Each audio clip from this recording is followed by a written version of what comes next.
Afternoon, everybody. Welcome to our webinar today on COVID-19, landlord and tenant enforcement and insolvency now and next. Whilst we're waiting for people to continue to sign on, I'll just do a little bit of housekeeping. In terms of the software, if you're not already hearing it okay, the computer audio is the best option with headphones.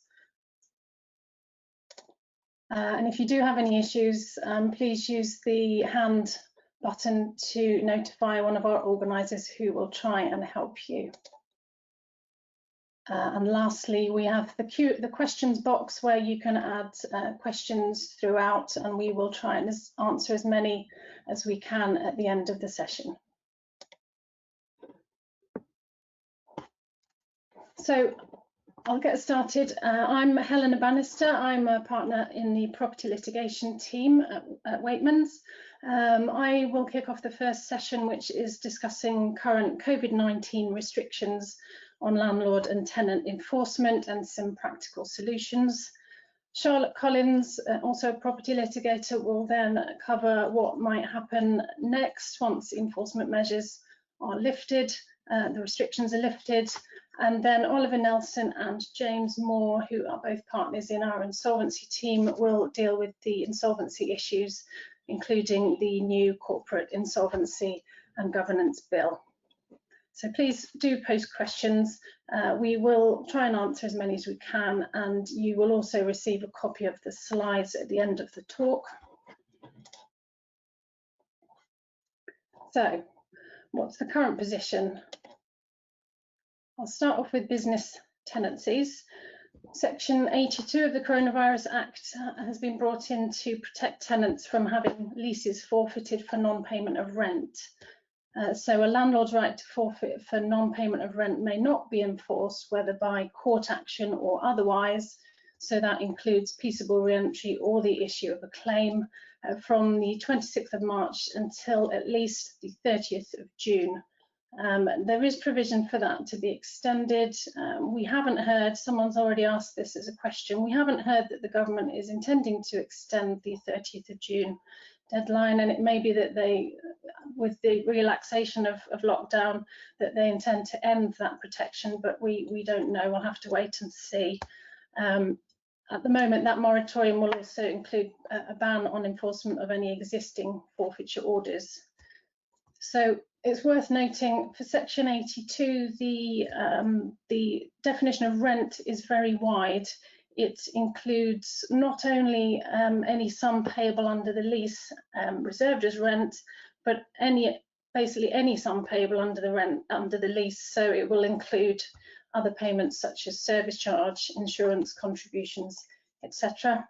And also the definition of a relevant business tenancy for the purposes of Section 82 is very wide. It protects leases, under leases, periodic tenancies, express or implied.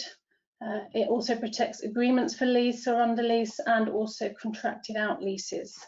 So basically anything that would be covered by Part 2 of the 54 Act is protected, and that applies even if the tenant is not in itself in occupation, provided there's another lawful occupier of the premises. So a superior landlord isn't going to be able to forfeit a head tenancy against an intermediate tenant at the moment for non-payment of rent if there is someone else that's lawfully in occupation. It's worth noting, however, that rights of re-entry still exist for other breaches other than non-payment of rent, but you're going to need to consider that the tenant's ability to remedy other breaches will need to be looked at carefully when deciding what the reasonable period of time is for a tenant to be given time to remedy that breach. And also note that any proceedings issued for forfeiture of other breaches will be stayed because of the current moratorium, which I'll come on to shortly. And just a quick note on waiver. Obviously, normally landlords are cautious not to do anything to waive a right of forfeiture, Section 82 apparently means that no conduct by a landlord during the relevant period is to be regarded as waiving a right of forfeiture for non-payment of rent, unless the landlord has given an express waiver in writing. However, it's not clear how the courts will interpret this, so we'd suggest it's safer for landlords to still exercise caution during the relevant period if they're thinking of preserving the right to forfeit for rent arrears at a later date. And this legislation only protects waiver in relation to non-payment of rent. So if there are any other breaches that you might want to forfeit for, then be wary. Just a very quick note on residential possession restrictions. Section 81 of the Coronavirus Act has extended the notice periods for residential possessions. The relevant period for these provisions is 30th of September rather than 30th of June. So during this period, Section 8 notices need to be 3 months notice rather than 2 weeks. And Section 21 notices need to be 3 months notice rather than 2 months. Again, they may be further extended by further regulations. So what's been talked about as the ban on evictions is in fact a stay set down by Practice Direction 51Z. This has imposed an automatic stay on all Part 55 possession proceedings, and that includes enforcement of orders for possession.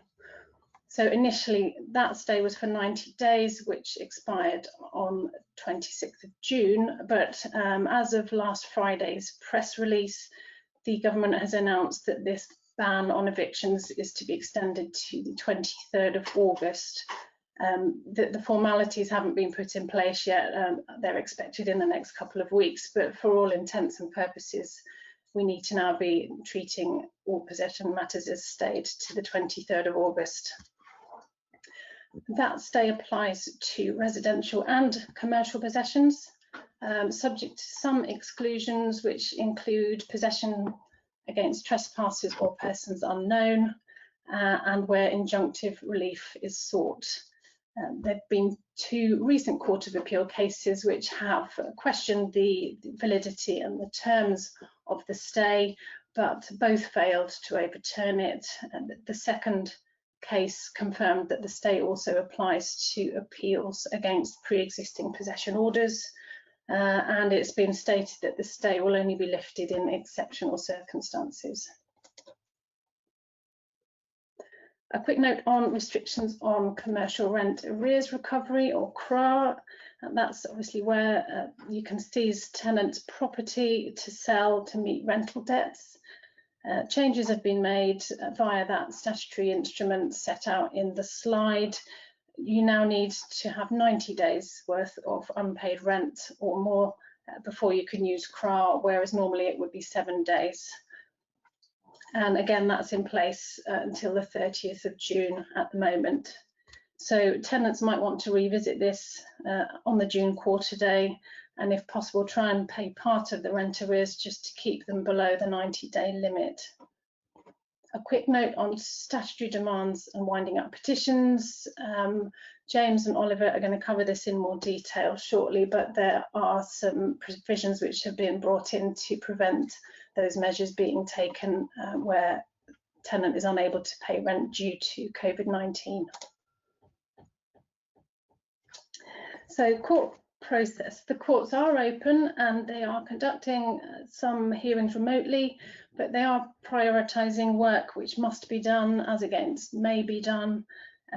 Some courts are phasing in some in-person hearings, and technically landlords can still issue money claims for arrears and claims against guarantors, etc. But it's obviously impacting court resources and processing times, so nothing is going to be happening in the courts very quickly at the moment. So I should just mention that very recently it's been announced that there's a proposed code of practice being discussed by a working group for high street businesses and landlords. It's suggested that is going to come out before the June quarter day, and they're looking at a code that will assist with all the issues on this slide. So discussions between landlords and tenants on rental payments and arrears, treatment of sublets and suppliers, and basically enabling collaboration to ensure that not one part of the chain shoulders the full burden of payment. Says that that code is going to be temporary in nature, but it does say that the government may make it mandatory if necessary. So the working group currently involved in that code includes the British Chamber of Commerce, the British Property Federation, the British Retail Consortium, and the Commercial Real Estate Finance Council, as well as the RICS. So really we're going to have to wait and see what that says, but until that code comes out, and if it becomes mandatory, until then, what can be done now? So currently, rent, interest and legal costs remain due and payable. The restrictions and protections in place at the moment are short-term and of limited effect for tenants. So in theory, all landlords' remedies are going to arise in full when the relevant periods end. But at the moment, landlords can still continue to issue proceedings for arrears, pursue guarantors, pursue former tenants or guarantors, so under an authorised guarantee agreement for any post-1996 leases, or by serving a Section 17 notice for a pre-1996 lease. They're also able to serve notices on subtenants, requiring them to pay rent directly. Draw down on rent deposits is still possible, and also forfeiture obviously is still an option if arrears have gone over 90 days or they are for other breaches. But bear in mind whether the landlord really wants an empty property at present. So we're left at the moment with negotiation. Landlords are being encouraged to give tenants breathing space, and tenants are being encouraged to pay what they can and take advantage of the government assistance. Some landlords are obviously going to be able to agree concessions, others cannot because of their own debts secured on the premises. Help may be available now with mortgage holidays and possibly further help on the horizon with this new proposed code of practice, as there are lenders involved in that working group. But at present, the possible solutions really look at insurances. That's probably another topic for an entire webinar as to whether there are viable claims under landlord and tenant insurances. We're seeing landlords and tenants agreeing waivers or deferrals of rent, potentially agreeing to change monthly or weekly payments rather than quarterly, or agree arrears repayment plans just to try and avoid the arrears mountains becoming unmanageable. Also, landlords might be willing to relax conditions on assignments or sublets, but obviously that's maybe a short-term gain, but maybe opening landlords up to taking on long-term weaker covenant strengths of tenants. And in reality, whether a tenant is going to find a willing assignee or a subtenant in the current climate is a different matter. So really, landlords need to think long-term, weigh up whether there's any merit in aggressive action now or obtaining possession in the current climate, given that they may be unlikely to find another tenant at present. And it's worth noting that any agreements that may be reached from negotiations need to be properly documented to ensure that they're legally binding, particularly binding on successors or in the event of insolvency or receivership. And depending what's been agreed, parties are going to want to ensure that there's an ability to withdraw those terms once the crisis has passed. So that's basically the current position and the current restrictions. I'll now pass on to Charlotte Collins, who's going to discuss what things might look like post-lockdown. Thank you, Helena. I'm going to look at things after lockdown and the way that landlords can possibly prepare themselves for what's going to happen, because things will look pretty chaotic as soon as we come out of this position, and there is going to be a massive glut of matters thrown at the courts, which is going to cause absolute chaos for a period. So the more we can do in this period, plan for that, will be the better. On the first slide, I'm looking at commercial property. What I think is very important to understand here is that the landlord needs to have a clear goal in mind. Do you ultimately want to have the premises back, or do you like this tenant? Are they generally a good tenant and you would like to help them? Look at the other breaches that may have been committed, either pre-COVID or are being committed at the moment. Has the tenant unlawfully sublet? Are there other breaches of the lease? It may be that these all point towards things which make you think, well, possibly this tenant's more trouble than they're worth. I need to look and plan to get rid of them in the long term. How long has the rent remained unpaid? If the rent seems to be dating back to a period which is pre-COVID, and this is a tenant who has always been in arrears or had difficulty paying the rent, that's possibly something you need to take into consideration, because this isn't a problem caused by the current pandemic. It's an inherent problem which has already been there.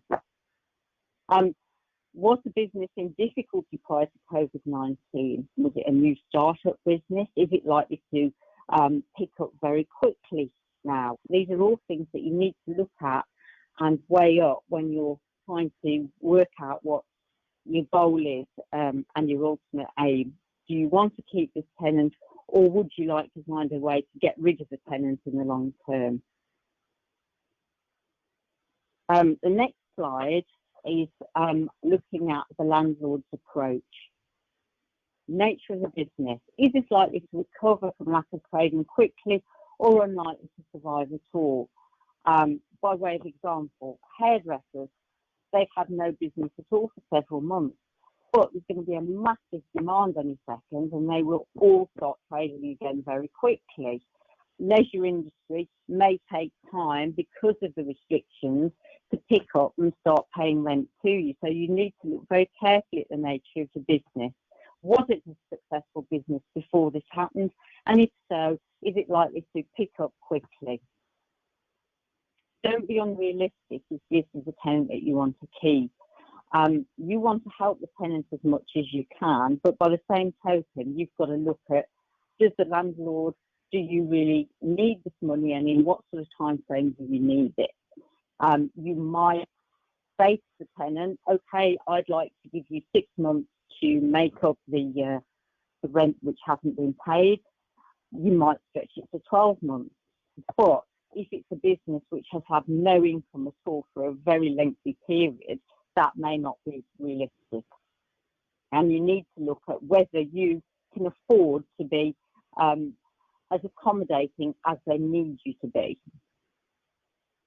Don't be too accommodating. You're trying to run a business as well. You need the income from this property. It may be better to cut your losses and seek possession as soon as you're able to do so, lay the groundwork now, and look at the efficient way that this can be achieved. So if it looks like a business which cannot recover or is going to take 2 to 3 years to recover, is that something you're going to be prepared to support, or do you need to have a different approach to it? Looking at the options available, and these are really options for laying the groundwork for when you're able to take possession, or alternative methods of recovery whilst the current lockdown is continuing. The county court judgment, this is still available and will remain available. So there's no reason at all why, if there's a lot of rent outstanding, we can't issue a claim for debt recovery. Quite often, threat of issuing a claim or obtaining a county court judgment will bring the tenant to the table at the very least. It may cause them to make some payment because a county court judgment is going to have such a big impact on their credit rating, and it may be something that they're desperate to avoid. CRA, that is really not a practical solution for some months. And as I say, it's only practical where the tenant is carrying valuable stock, which you can seize. And if a tenant has got valuable stock in premises which are closed up, it's very likely that they will have taken steps to remove that stock or run that stock down. So it may be an expensive option, which is not totally practical for landlords at the present time. I've looked at dilapidations because you need to monitor these and make sure that you're very clear as to the responsibility for dilapidation. If this is the landlord's responsibility, the last thing you want is the tenant turning around and saying, well, actually, yeah, I owe you £10,000 rent, but all of my stock has been ruined because you're responsible for mending the roof and it's been pouring in. So if you do have responsibilities, don't shoot yourself in the foot by allowing the tenant to use that as an excuse. Looking at it the other way, if it's the tenant's responsibility, make sure that you stay on top of this and that you inspect and make sure that insofar as they're able to do so, they're keeping the premises in good condition, purely because if they're not keeping it in good condition, again, that will give you an opportunity for forfeiting for a different reason other than non-payment of rent. Section 146 notice for forfeiture is still available, and we can issue 146 notices for breaches other than non-payment of rent. So if you've got a tenant who's causing nuisance, they've unlawfully sublet without permission, they're using it for something which is not covered in the lease, or, and this is more common than you probably realise, they're using it for residential use because they've got nowhere else to live. These are all things which can be remedied and for which we can issue 146 notice. Just moving on quickly to forfeiture, as we've discussed, this is likely to become more widely available towards the end of the year, probably September, October, and there is going to be a glut of cases at that stage. It is still a big threat. If the tenant really wants to hold on to the property, they will still see the fact that you are going to be able to forfeit as a threat, and they will come to the table and start discussing with you how they can avoid that.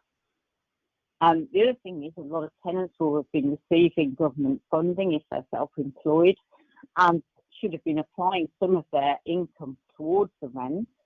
That may be something you need to discuss with them, because if they think that you may report them for not utilising their funds properly, that may bring them to the table. Also, look at the property itself. Is this a property that you think you can let easily? Is it in a good commercial area? Is it very buoyant normally? Does it bring you a good income? If that is the case, then obviously that makes forfeiture much more likely once we're out of lockdown. Just briefly moving on to residential.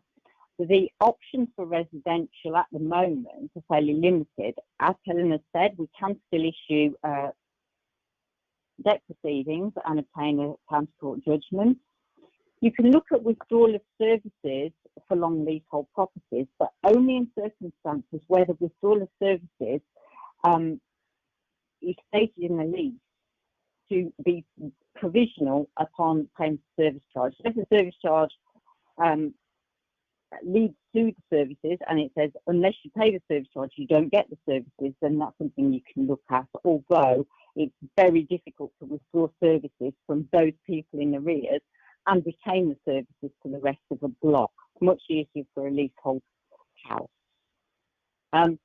Personal enforcement, bankruptcy, that again is very tricky at the moment, and they won't permit you to bankrupt people very easily. Attachment of earnings, again, this is something which we would ordinarily use as a method of personal enforcement, but because people are furloughed and they have a protected level of earnings, a lot of redundancies also. That is something which, again, is very much hit by lockdown. How is it likely to change? As I said, forfeiture will come back and there will be an absolute glut of possession proceedings. There's more we can do to plan at this stage, the better. Certainly as far as residential is concerned, before you obtain the right to forfeit, you've got to have the county court judgment or you've got to have the tribunal declaration. So if we can get those in place at this stage, ready to go straight to forfeiture, so much the better. We're actually looking at mortgagee payments. Many mortgagees at the moment who would ordinarily have paid up rental service charge on behalf of their customers are not paying due to the fact that we can't forfeit. Their attitude is, as security is not at risk and therefore why should we make a payment? It's a bit short-sighted of them because obviously interest and costs increase and ultimately their customers are going to end up with a higher payment. So I think that they will take a different view fairly shortly. The other problem with mortgagees is that a lot of them have been furloughed and the departments who deal with this sort of matter are not up and running. AST short hold tenancies. As Helen has said, there's nothing we can do with the possession until after the 30th of September because of the amount of notice that now has to be given. But there is no reason, again, with a short hold why we can't get judgment. Just quickly mention reputational risk. Be very, very careful of this because with everybody sitting at home and having nothing better to do, if you plough in heavy-handed, they will be bound to put it on Facebook or social media. So try and protect your reputation wherever you can and act with as much sympathy as possible. Looking at more immediate solutions, we can go to the first tier tribunal for a determination of reasonableness of charges, and that would have the same effect as a county court judgment for a residential property. You can also go to the first tier tribunal for declarations as to breaches of lease, and you can also add to the debt which owed costs, penalties, interest, administration charges. They're not going to cover the amount of service charge, but it is something which does provide a threat to the tenant. This is going to increase if you don't make some sort of payment, and it does give some additional income when payment is actually made. There's also the use of reserves which are built up for residential blocks. These can be used under the terms of the lease, so it's very, very important that if you've got reserves that you desperately need to use to provide services, you look at whether that can take place, because a lot of reserves can only be used for major works or works of a very large nature. They can't be used for day-to-day services, so it's very important that if you want to use the reserves, you check the lease first. I think that covers everything that I wanted to say, but do feel free to ask me any questions that you want to. I'll now hand over to the insolvency partners. Many thanks. Thank you, Charlotte, and good afternoon, everyone. My name's Oliver Nelson. I'm a partner in the restructuring and insolvency team. James and I will be talking to you about the Corporate Governance and Insolvency Bill, which was published on the 20th of May. The bill's currently passing through the various stages in Parliament, and it's expected to become law before the end of June or maybe early to mid-July. Of course, at this stage, it's only a bill, so there could be some changes, but few amendments are expected.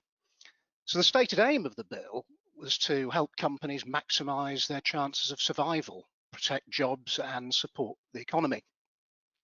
The main insolvency provisions in the bill really fall into two categories.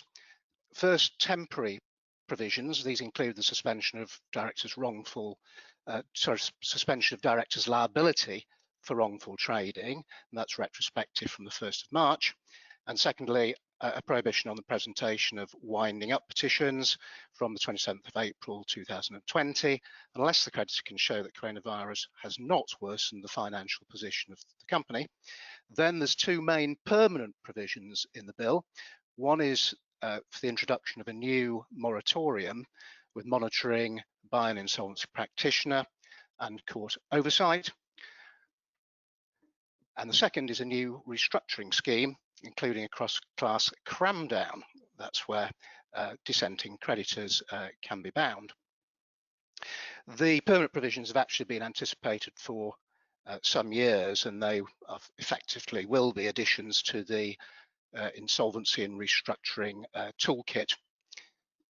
The moratorium in particular, I think, has been introduced to address the perceived lack of success of the administration procedure in rescuing companies. Please do hold on to wait for James to speak about those permanent provisions, because I think in particular the new moratorium may be widely used and can last in certain circumstances up to 1 year, and hold important implications for the payment of rent during that period. So, going back to the temporary provisions, the first one relating to wrongful trading. The background to this was that towards the end of March, the government announced there would be a temporary suspension, and this was to give company directors greater confidence to use their best endeavours to continue to trade during the pandemic emergency without the threat of personal liability should the company fall into insolvency. So this bill puts into effect the announcement, and as I said previously, applies retrospectively from the 1st of March until the 30th of June, or 1 month after the bill is enacted, whichever is the later, and that these provisions are extendable. So just some general comments first about wrongful trading. Wrongful trading claims are claims that can be brought by liquidators or administrators under Section 214 of the Insolvency Act, and they can result in the personal liability of directors. This is where the director knew or ought to have concluded that there was no reasonable prospect that the company would avoid going into insolvent liquidation. I would like to make the point that this applies to all types of directors, executive and non-executive directors, and even shadow directors. And the test of what a director knew or ought to have concluded includes the general knowledge, skill and expertise that may be expected of a person carrying out the same functions as are carried out by that director, and those that the person actually has. So it's worth bearing in mind that if, for instance, the finance director is a qualified accountant, he's probably expected to exercise a higher level of skill than would be expected of, say, an unqualified director. There is a general defence available to directors that they took every step with a view to minimising the potential loss to the company's creditors that they ought to have taken. In a successful claim against a director can be ordered to make a contribution to the company's assets, and that will usually reflect the amount by which the deficit to creditors increased from the point where the director should have realised there was no reasonable prospect of avoiding insolvent liquidation up until the liquidation itself. So what the bill states is that in assessing the contribution, the court must assume that the director is not responsible for any worsening of the company's financial position during the period that I've just referred to. I would suggest that these provisions will probably give fairly limited protection for directors and really create some uncertainty. And the reason for this is that the main duties of directors, and including directors' disqualification, are unaffected. And the general position with directors is that once a company becomes insolvent or likely to become so, directors owe their duties to the creditors. So there's a substantial overlap between wrongful trading and the director's duties. Some general points on the next slide just to note for avoiding personal liability for wrongful trading. Resignation as a director doesn't exonerate a director from acts carried out prior to resignation. It's particularly important to maintain accurate and up-to-date financial records and of course to monitor the company's financial position and cash flow. Also to hold regular board meetings, and very important to take detailed minutes of the board meetings and note the decisions made, and importantly, the reasons for them. You need to remember that a liquidator can be looking at directors' actions taken some years earlier, and if there's a paper trail, this makes life much easier for directors. Finally, on that issue, absolutely vital to take early professional advice from insolvency lawyers or insolvency practitioners. If directors do this and follow the advice, then the risk of them incurring liability for future actions is very much reduced. Moving on then to the second temporary provision in relation to statutory demands and winding up petitions. The background to this was the end of April. There was a government press release entitled New Measures to Protect UK High Street from Aggressive Rent Collection and Closure. High street shops and other companies under strain will be protected from aggressive rent collection and asked to pay what they can during the coronavirus pandemic. Now, the first thing to note is that the bill and the restrictions contained within it are not actually limited to landlords. We thought following the announcement they would be, but in fact, these restrictions on statutory demands and winding up petitions apply to all creditors, of course, including landlords. The restrictions apply to actions against UK companies, certain foreign companies and partnerships which could be wound up as unregistered companies. Please note they don't apply to individual tenants, so bankruptcy proceedings can still be taken against individual tenants. So in terms of statutory demands, the way the restrictions work is that any statutory demand served between the 1st of March and 1 month after the commencement of these restrictions can never be relied on to found a winding up petition. And this applies irrespective of whether COVID-19 had any financial impact on the debtor company. Of course, it's not necessary with a winding up petition to precede it with a statutory demand, but you need to bear those provisions in mind. Also bear in mind that the government will have the power by statutory instrument to extend the period by up to 6 months.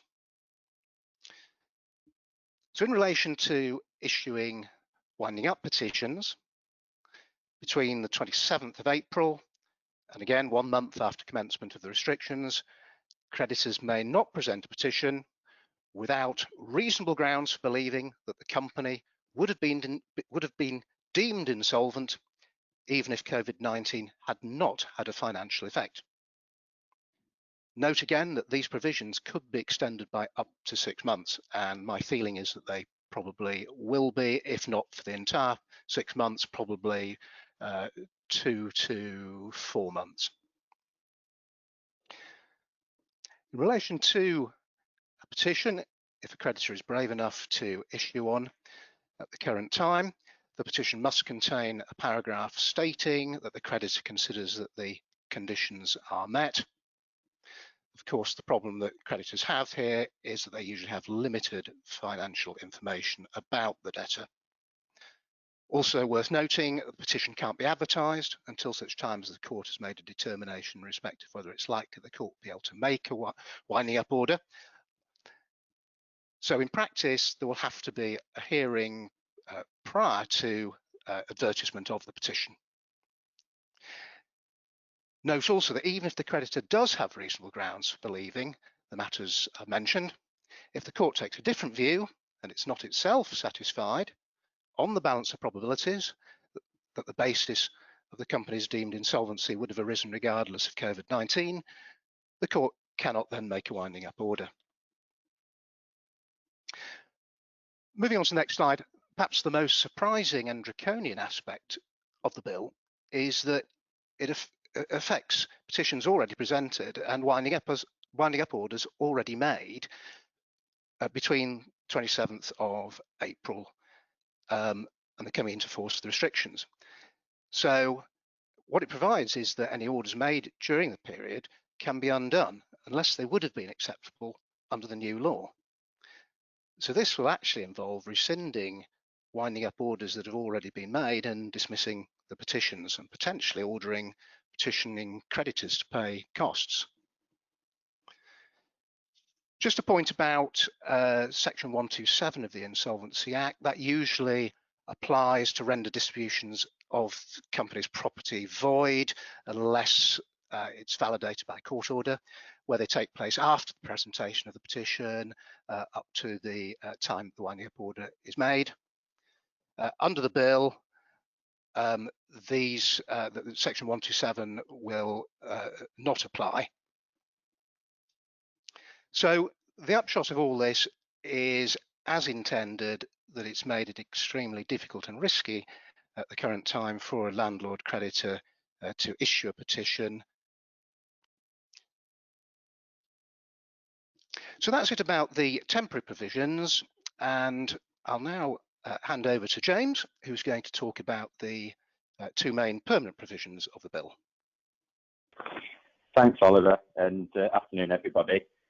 So, as Oliver just said, I'm going to talk about the restructuring moratorium and the restructuring plan.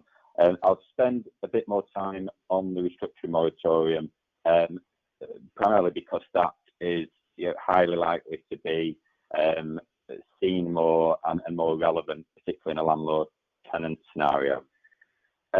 So, as Oliver touched on, the Corporate Insolvency and Governance Bill has introduced two effectively brand new tools to the insolvency toolkit. Most people on the call will be familiar with, or maybe have come across or aware of, administrations, liquidations, CVAs, some with schemes of arrangements. So these are two more additions to the normal insolvency tools that we currently have. So the restructuring moratorium has been discussed for a while now. There was a consultation back in 2018. It's been accelerated due to the current climate, but it has actually come at an opportune time because there are very limited opportunities at the moment, or tools to implement a moratorium, because previously it was often common practice to file a notice of intention to appoint administrators in order to buy a moratorium for 10 business days. That was primarily with intention to potentially do a pre-pack or enter into an administration process, but sometimes it was put in when there was immediate creditor pressure, and then often they were filed back to back whilst a debtor company looked at its options. That has fairly recently been deemed to be an abusive practice. So a debtor company can't just file a notice of intention to buy itself a moratorium. So the only real moratorium option is the moratorium prior to entering into a CVA, but that in itself is not necessarily the quickest or most cost-effective process. So the restructuring moratorium allows a tenant or a landlord to file papers at court, similar to filing a notice of intention, with no need for any creditor or even secured creditor consent to create a moratorium on all enforcement action. So it's a very quick, cost-effective way of fending off creditor pressure. The moratorium is initially for 20 business days, so longer than the notice of intention, and it can be extended for a further 20 business days, again without any creditor involvement. It can be extended for any period up to 12 months with creditor consent or court sanction. So I think the relevant point proposed to this webinar for primarily landlords mainly would be that their tenants can put in place this moratorium, which would fend off any action to recover pre-moratorium rent or lease liabilities for a period of up to 40 days, if they take the extension, 40 business days, without any ability from the creditor to become involved. So, as I say, the restructuring moratorium is designed to be a fast and cost-effective way to fend off creditor pressure whilst they consider their options. It's obviously likely to be a very effective tool in the current climate, where many entities have suddenly been put in a distressed scenario. So it gives them that ability to just buy time whilst they consider their options. The downside for creditors, and as I say, probably more likely to be relevant to landlords, is when it's taken in the wider picture of all the government steps that have been put in place. So earlier on the webinar, we touched on the forfeiture moratorium. Oliver just touched on or spoke about the suspension on winding up petitions. And now, or shortly, once the bill is passed, the restructuring moratorium is going to be put in place. So when you put all that together, if any creditor was owed money at the start of the year, January, February, and then you run into March where these provisions then kick in place, you've got the forfeiture moratorium, which kicks in March, and the petition suspension, which runs through to June. The moratorium is going to come in place in July, and then so that's, as I said, that can run initially for up to 40 business days without any creditor involvement. So it's quite easy to see a scenario where liabilities accrued at the start of this year would not be able to be actioned or enforced against until at least September. So that's obviously an effective tool for the debtor entities, but can be problematic for creditors. One benefit is that, or one main factor around the moratorium is that it is supervised by a monitor. So the directors are still in charge throughout the moratorium. The monitor is put in place to sanction any payments during the moratorium. So there is a distinction between pre-moratorium debts and debts that arise during moratorium. So rent accruing and lease liabilities accruing during the period of the moratorium do have to be paid as an expense of the moratorium. Rent liabilities pre-moratorium don't. So the monitor is there to make sure that those payments are being paid, make sure the directors are acting appropriately, but also there are actual provisions that prevent directors paying out certain money, so they can't pay any more than £5,000 or anything over 1% in the value of total unsecured debt. So it's not only a payment holiday as such, there's actually restrictions on what payments directors can make. So just moving on to the main effects of actually, apologies, I'll just touch on the moratorium's role. So there are some checks in place.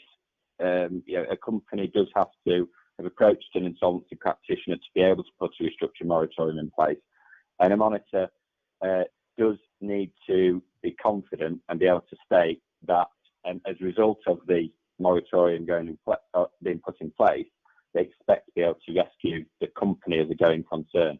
So there does have to be similar to there being a purpose to the administration, or if there is an administration, with a moratorium, there is a purpose to it, and that has to be justified, and that's the purpose of having a monitor in place. And the monitor, equally, if that purpose is no longer achievable for whatever reason, the monitor is there to terminate the moratorium if appropriate. So just moving on to the next slide. The effect of the restructuring moratorium is to, as stated, gives a payment holiday for debtors. During the period of the moratorium, most general ongoing liabilities still have to be paid. If they're not paid and the entity goes into an insolvency process within 12 weeks of the end of the restructuring moratorium, those liabilities are given super priority. And as touched on before, there are restrictions on what payment can be paid to pre-moratorium debt during the moratorium, and even if agreement can be reached on those, which is capped at £5,000 debt or 1% of total unsecured liabilities. So just moving to the next slide, and the implications for creditors. I've focused on the main implications, again, focused on the subject of the webinar with landlords and tenants. Landlords cannot forfeit leases without consent. So this essentially replicates the current moratorium on forfeiture against commercial leases. So it goes back to the point that I made, that if a tenant was to use a restructuring moratorium back to back in that with the current statutory forfeiture moratorium, they could implement that for moratorium for quite a period of time. Pre-moratorium debts, including lease liabilities, cannot be enforced upon. You cannot commence insolvency proceedings, and cannot enforce security or take new security. So it, again, extends many of the current provisions, the temporary provisions that Oliver talked about previously.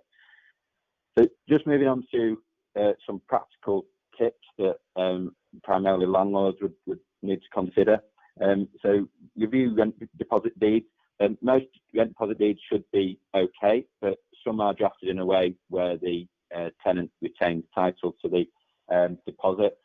There could be a scenario where the restructuring moratorium is put in place and a landlord is unable to enforce its rights if the deposit is held by the tenant. So could give some consideration to that.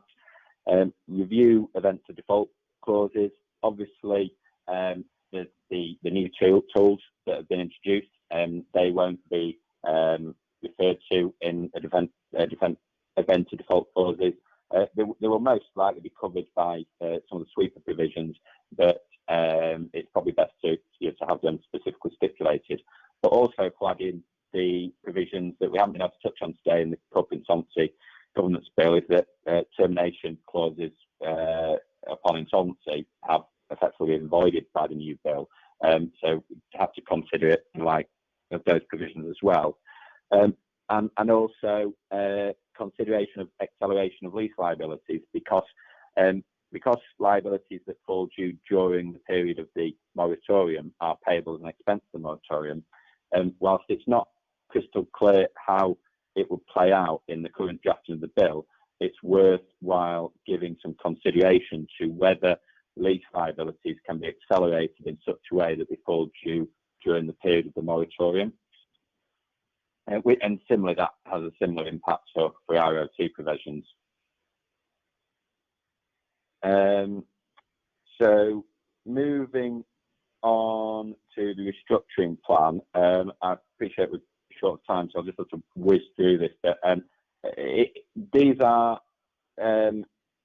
primarily relevant for more complex restructurings.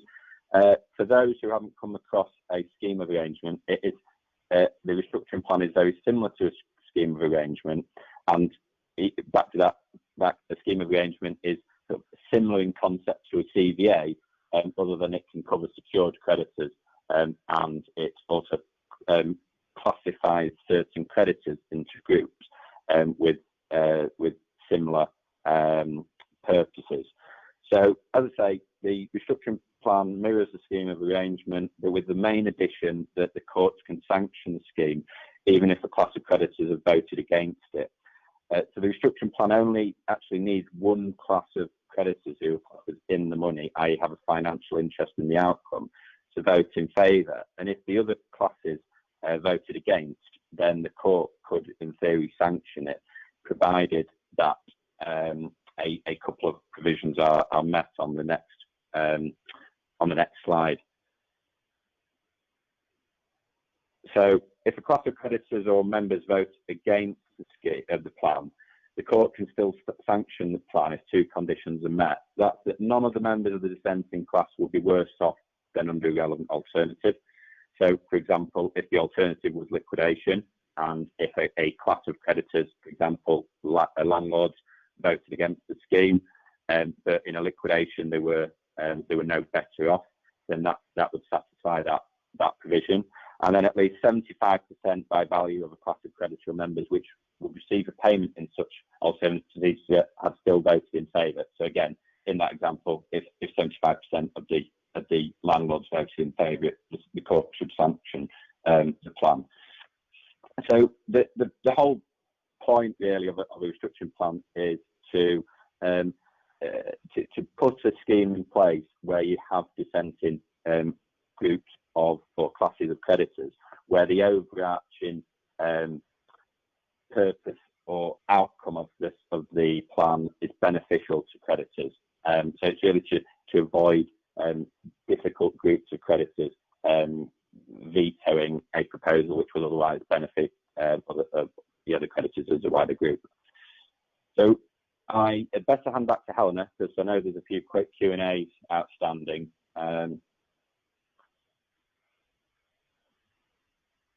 Thank you, James. It's Oliver, actually.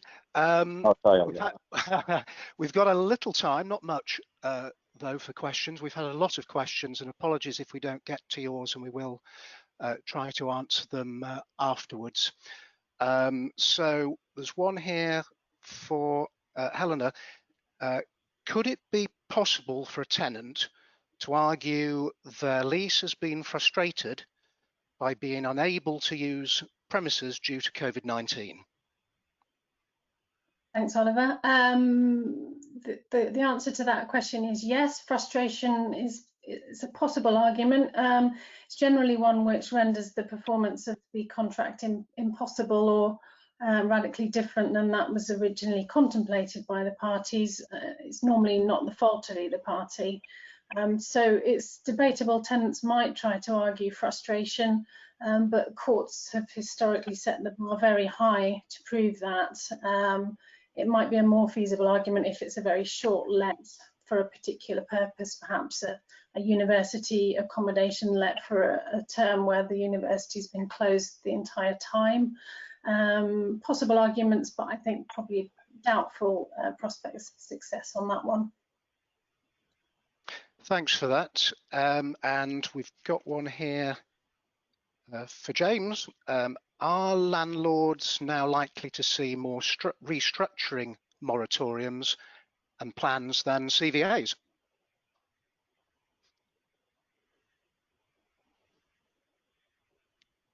Hello, James, you there? On mute there. Definitely restructuring moratoriums, just because of the current climate primarily. It lends itself for quick, fast, effective steps to fend off landlord pressure, and that will particularly kick in once the winding up position suspension falls away. So they will definitely be more effective. In terms of the actual restructuring plan, as I touched on, it's more for the complex arrangements, and you'd have to look at really where there is a benefit of using the restructuring plan, i.e. when you've got major unsecured creditors that you want to tie into the overall arrangement. So where a CVA may not work is if your secured debt is causing an issue for the future viability of the business. If they want to tie that in with a wider restructuring plan and equally have some difficult classes of creditors, that's where a restructuring plan would probably be more beneficial. Thanks for that, James. And we've actually got one here for Charlotte. This is, what are the drawbacks of going directly to the FTT as opposed to the court? Thanks, Oliver. We wouldn't ordinarily go straight to the FTT for a determination. It would be easier to go to the court, but because the courts are in such chaos at the moment and there's a great deal of delay in the court process, and the FTT seems to be working fairly efficiently, that's why it's something that we're considering more and more at the moment. But the problem with it is, generally it's a longer process and it's much more difficult to get a cost award for the client. Thanks for that. And just to even things up, there's one that's come for me actually. This is, will the banks continue to freeze debtors' bank accounts whilst the restrictions are in place? So this is obviously referring to the effect of the new provisions in the bill on section 127 of the Insolvency Act, where dispositions of a company are void after presentation of the petition. Well, of course, the main reason for companies applying for a validation order after petition is presented is because banks usually do freeze their bank accounts. And the banks do this because they're concerned about the effect of section 127. So I think the answer to this is if the banks are aware of the effects of the new provisions when they become law, then they won't feel obliged to freeze the debtor's account. And so it won't be necessary for any validation applications to be made. Of course, it might be that debtors in some circumstances will have to draw their bank's attention to the provisions.